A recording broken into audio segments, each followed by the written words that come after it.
zaɓi na hobi maɗin ruhi na. Sami kina yau dace farin ciki na ke ce, kyawun halikin zarce a zuci na tantance. Zan baki kulawa ki aminta da ni baby na. Ni ke zan aura a sama na rana, mun zarce tsara aure ba kara. Ke dai zaki zauna a gida ke ce zaɓi na. Ke ɗaya nake so wanke ni da soso, na baki rikon so kan so nai na so. Na san nai da can wace ba ta son kuka na. Ina ƙaunar ki a zuci da baki, ki saka na aranki a zuci nake shauƙin ki. Cikar burina ki zamanto mai ɗaki na. Kin zarce misali mai kyawun hali, fuskar ki da kyalli kin sawo kwalli. Kin zarce dubun yan mata ke ce zaɓi na. Mu kasance a tare ba sauran ware, da ke kaɗai zan kare auren mu za mu yi tare.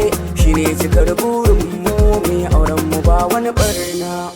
Ki ce kalata kin zarce mata, ba kyayin wuta ranki zan faranta. Kina baiwa amanar dukkanin wata ƙauna.